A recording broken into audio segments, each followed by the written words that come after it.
اللہ سبحانہو و تعالیٰ کے پاک نام سے شروع، جو بڑا مہربان اور نہایت رحم فرمانے والا ہے۔ ناظرین اکرام، اس دعا کے ساتھ ویڈیو کا آغاز کرتا ہوں کہ اللہ تعالیٰ ہم سب کو طوفانی بارشوں اور سیلاب کی تباہ کاریوں سے محفوظ رکھے۔ ناظرین اکرام، دریائے ستلج میں ہیڈ گنڈا سنگھ والا کے مقام پر پانی کی سطح میں مسلسل اضافہ ہو رہا ہے اور یہ اضافہ اگلے 3 دن تک جاری رہے گا۔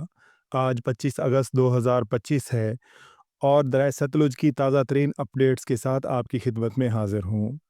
ناظرین اکرام، ہریکے بیراج پر پانی کی آمد 1,45,000 اور اخراج 1,25,000 کیوسک ہے۔ ہیڈ گنڈا سنگھ والا پر پانی کی آمد 1,33,770 کیوسک اور اخراج 1,33,770 کیوسک ہی ہے۔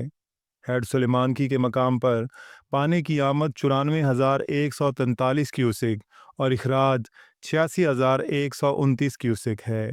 ہیڈ اسلام کے مقام پر پانی کی آمد 43,623 کیوسک اور اخراج 42,325 کیوسک ہے۔ ہیڈ سائفن میلسی کے مقام پر پانی کی آمد 37,858 کیوسک اور اخراج 37,858 کیوسک ہی ہے۔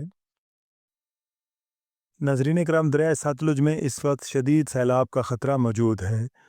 دریا کے کناروں پر رہنے والوں سے اپیل ہے کہ اپنا سامان کسی محفوظ مقامات پر منتقل کر لیں اور انتظامیہ کے ساتھ تعاون کریں، اور ہم سب کا فرض بنتا ہے کہ مشکلات میں گھرے ہوئے اپنے بھائیوں کی مدد کریں۔ کل ایک نئی ویڈیو اور مزید اپڈیٹس کے ساتھ حاضر ہوں گا۔ تب تک کے لیے اللہ تعالیٰ سے دعا ہے کہ اللہ تعالیٰ ہم سب کا حامی و ناصر ہو۔ آمین یا رب العالمین۔